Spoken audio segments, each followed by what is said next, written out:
Lecture number 2 power system analysis. सही है, ये लेक्चर नंबर 2 है। अब देखो ये sequence network of unloaded generator, ये हमारे पास एक अनलोडेड जनरेटर है 3 फेज। सही है, इसमें हमारे पास 3 फेज है। इसको हमने ए फेज बोला है, इसको बी फेज बोले हैं, इसको सी फेज बोले हैं। ठीक है, और ये हमारे पास न्यूट्रल है। ठीक है, न्यूट्रल किस काम आएगा वो बाद में बात करेंगे। सही है, ये हमारे पास सोर्स है तो उसको ई ए बोल देंगे क्योंकि ए के साथ कनेक्ट है। ये ई बी हो जाएगा और ये ई सी हो जाएगा, पोलैरिटी भी गिवन है। ठीक है, ये हमारे पास अनलोडेड जनरेटर है। ठीक है, जब तक इस पे लोड अनलोडेड हो ना तो ये क्या है, 3 फेज बैलेंस सिस्टम है। जब इस पे लोड डालेंगे तो तब जो है वो बैलेंस अनबैलेंस में हो जाएगा। मतलब इस फेज़ में वोल्टेज कम ज़्यादा हो सकता है, ये इसमें कम ज़्यादा हो सकता है जब इस पे लोड डालें। अभी हमने कुछ भी नहीं डाला, अनलोडेड है, तो ये हमारे पास एक बैलेंस सिस्टम है। ठीक है, तो ये बोल रहे हैं अगर इसमें फॉल्ट आ जाए ना तो फॉल्ट की कंडीशन में फेजेस में जो वोल्टेज होता है वो सेम नहीं होता। ठीक है, क्योंकि अगर अब इधर फॉर एग्जांपल फॉल्ट आ गया ना, तो इधर जब फॉल्ट आ गया तो इसका जो करंट हुआ वो तो क्या हुआ, ज़ीरो नहीं होगा, नॉन ज़ीरो होगा। और इसका जो करंट होगा, ये दोनों ओपन है तो फिर करंट इसका क्या हो जाएगा, ज़ीरो हो जाएगा और वोल्टेज भी ज़ीरो हो जाएगा। मतलब ये कि फॉल्ट कंडीशन में वोल्टेज सेम नहीं होता। No fault voltage will be same, fault voltage same नहीं होता in all phases and current will be zero. Current जो है वो इन दोनों में ज़ीरो हो जाएगा और जिसमें फॉल्ट है उसमें मैक्सिमम करंट होगा। ठीक है, अब हमारे पास हमने पढ़ा था पॉजिटिव सीक्वेंस, अगर याद हो, ये हमारे पास था IA1, IB1, IC1 और 120 एंगल होते हैं, ये बताया था। ठीक है, ये हमारे पास पॉजिटिव सीक्वेंस है। ठीक है, ये नेगेटिव सीक्वेंस भी बताया था, IA2 और ये IB और C जो है आपस में स्विच हो जाएंगे, ये बताया था। ये IC2 और ये क्या हो जाएगा, IB2 और एंगल भी 120 होगा। अब देखो जो हमारे पास पॉजिटिव सीक्वेंस है ना वो हमारे पास बैलेंस सिस्टम है।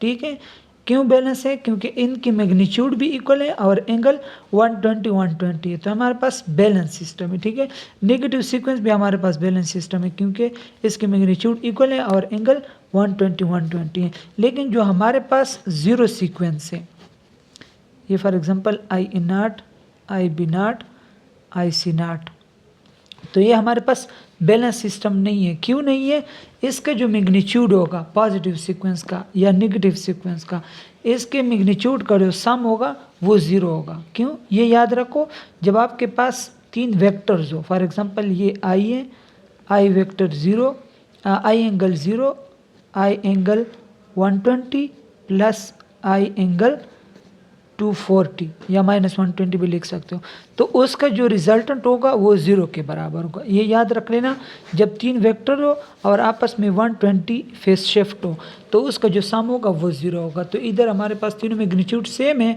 और एंगल 120 है, तो इसका जो सम होगा ओवरऑल सम पॉजिटिव सीक्वेंस का और नेगेटिव सीक्वेंस का वो इक्वल टू 0 होगा। लेकिन हमारे पास जो ज़ीरो सीक्वेंस है इसमें एंगल 0 होता है और मैग्नीट्यूड सेम होता है। जो इसका सम है वो 0 के बराबर नहीं होता, बल्कि वो 3IA0 या 3IB0 या 3IC0 के बराबर होता है। क्यों, क्योंकि हमारे पास तीनों सेम है और एंगल 0 है। अगर हम इस तरह एक दूसरे के ऊपर रख दें तो ये IA0 हो जाएगा, IB0 हो जाएगा, IC0 हो जाएगा और तीनों इक्वल हैं, तो इसको आप कोई भी बोल सकते हो, 3IA0 भी बोल सकते हो, 3IB0 भी बोल सकते हो या 3IC0 बोल सकते हो। मतलब हमारे पास जो पॉजिटिव सीक्वेंस है, नेगेटिव सीक्वेंस है, वो हमारे पास बैलेंस सिस्टम है और जो हमारे पास ज़ीरो सीक्वेंस है वो हमारे पास अनबैलेंस सिस्टम है। ठीक है, ये बात हो गई। अब हमारे पास क्या है, ये जो स्टॉप, अब हमारे पास जो है ना इसमें सोर्स लगा हुआ है IA, इसमें EB लगा हुआ है, इसमें EC लगा हुआ है। ठीक है, ये हमारे पास बैलेंस सिस्टम है।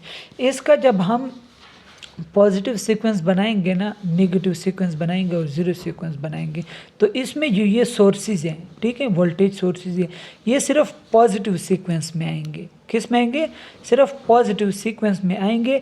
नेगेटिव सीक्वेंस में ये सोर्सेज नहीं होंगे और ज़ीरो सीक्वेंस में भी सोर्सेज नहीं होंगे। अब क्यों नहीं होंगे? इसकी वजह ये है कि अगर ये हमारे पास पॉजिटिव सीक्वेंस है, ठीक है, इधर भी आपने वोल्टेज सोर्स ले लिया, ठीक है, वोल्टेज सोर्स आपने इधर ले लिया। आप कह रहे हैं कि नेगेटिव सीक्वेंस में मैं भी वोल्टेज सोर्स ले रहा हूँ। वैसे वोल्टेज सोर्स होते हैं वो सिर्फ पॉजिटिव सीक्वेंस में होते हैं, लेकिन आप लोगों के लिए अगर बोले कि इधर भी मैं वोल्टेज सोर्स ले रहा हूँ और ज़ीरो सीक्वेंस में भी वोल्टेज सोर्स ले रहा हूँ, ठीक है, आप कह रहे हो कि तीनों में मैं ले रहा हूँ। अब हमने बताया था कि जब हम इन तीनों को ऐड करते हैं, मतलब IA1, IA2, IA0, ये जब ऐड करते हैं तो इससे IA आता है, IB1, IB2, IB0, इससे IB आता है, IC1, IC2, IC0 से हमारे पास IC आता है। अब जब हम इसको ऐड करेंगे, आपने इधर भी वोल्टेज सोर्स लिख लिया, इधर भी वोल्टेज सोर्स इंक्लूड किया, इधर भी वोल्टेज सोर्स इंक्लूड किया।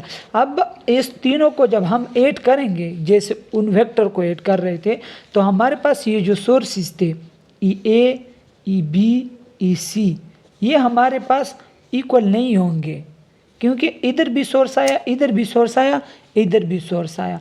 तो इसके लिए हम सिर्फ पॉजिटिव सीक्वेंस में वोल्टेज सोर्स ले रहे हैं, इधर नेगेटिव सीक्वेंस में वोल्टेज सोर्स नहीं लेते, ज़ीरो सीक्वेंस में वोल्टेज सोर्स नहीं लेते। क्यों? जब हम इन को ऐड करेंगे तो हमारे पास सिर्फ इसके साथ सोर्स होगा, EA आ जाएगा, EB आ जाएगा और EC आ जाएगा। तो इसका ये कॉन्सेप्ट है कि पॉजिटिव सीक्वेंस में आपने वोल्टेज सोर्स लेना है, नेगेटिव सीक्वेंस में वोल्टेज सोर्स नहीं होगा और ज़ीरो सीक्वेंस में भी वोल्टेज सोर्स नहीं होगा। अब आप लोगों ने इधर देखा ना, ये हमारे पास बैलेंस सिस्टम था, ठीक है, तो हम इसका पॉजिटिव सीक्वेंस, नेगेटिव सीक्वेंस और ज़ीरो सीक्वेंस ड्रा करते हैं, ठीक है, और इसमें हमारे पास न्यूट्रल है तो इसकी भी बात करते हैं कि किधर काम आएगा। अब देखो, ये हमारे पास वही 3 फेज़ बैलेंस सिस्टम है। अगर आप देखिए वही चीज़ें, इम्पिडेंस है EA, EB, EC, वही इम्पिडेंसेस है, ठीक है, और इधर हमारे पास इमेजिनरी न्यूट्रल है और रियल न्यूट्रल नहीं है। क्यों नहीं है वो बाद में बताते हैं। ये इसमें जो करंट जा रहे हैं IA1 होगा, क्योंकि पॉजिटिव सीक्वेंस की बात करते हैं, पहले IA था, ये IB1 होगा क्योंकि पॉजिटिव सीक्वेंस है, और ये IC1 होगा, ठीक है। अब हमने बोला था कि ये जो 3 फेज सिस्टम है, इनके बीच में हमारे पास एंगल 120 होता है सबका।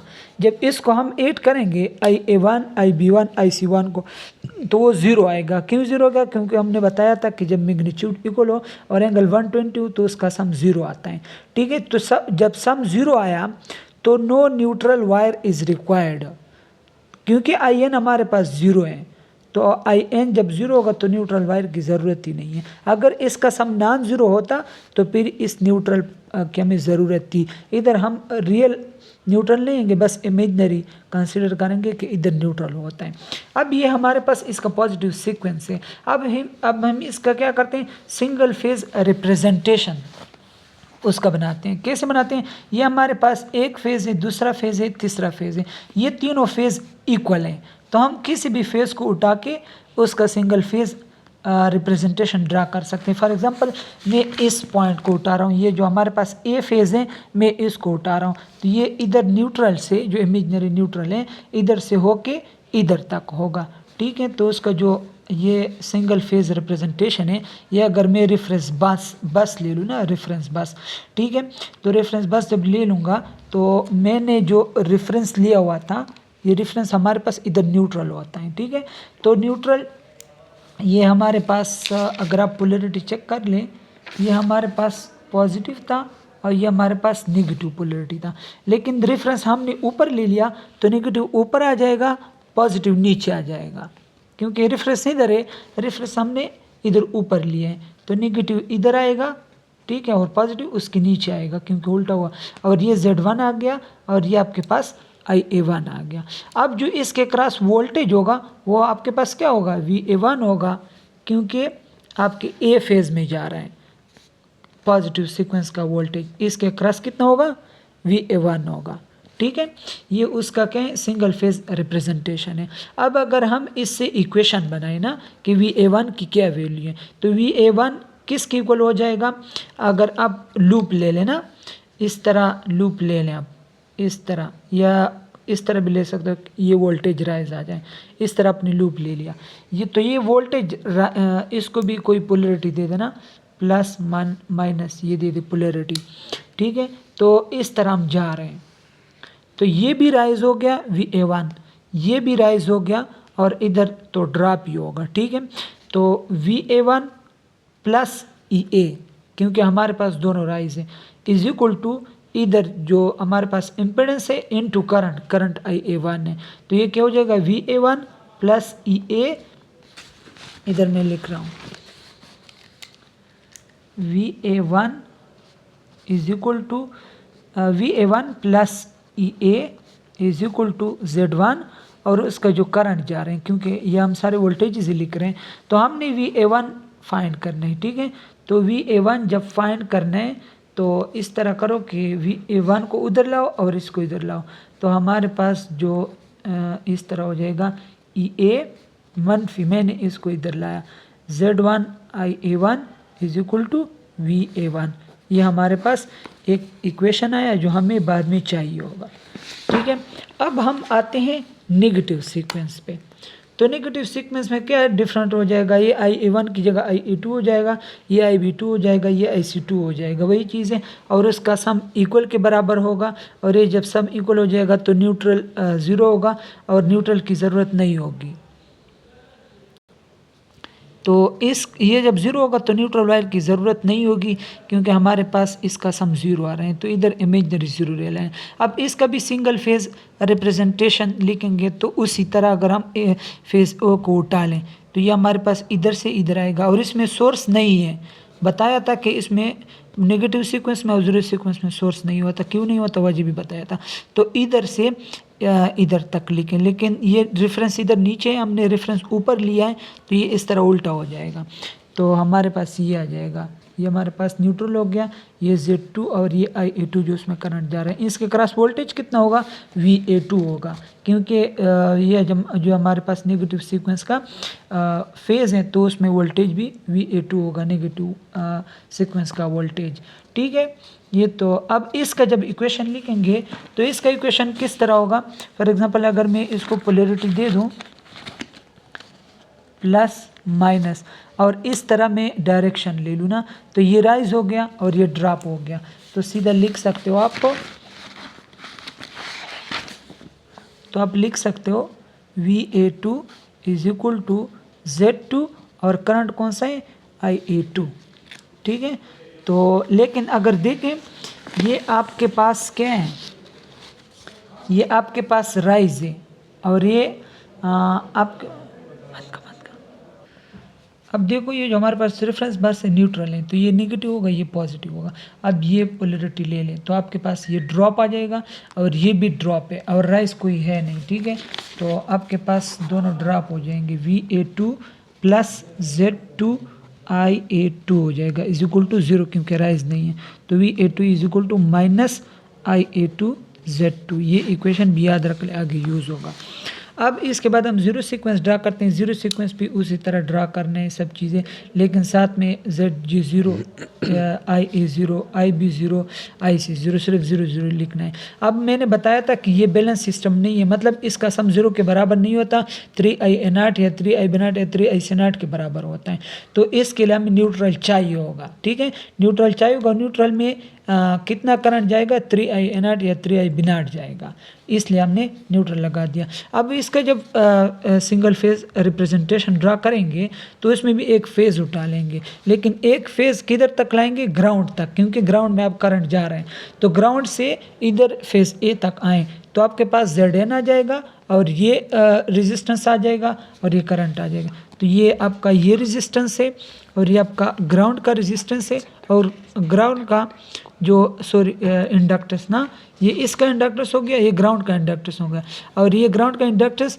3ZN होगा, क्योंकि I0 अगर आपके पास 3I0 होगा तो ये 3ZN होगा और इसके क्रॉस वोल्टेज V0 होगा।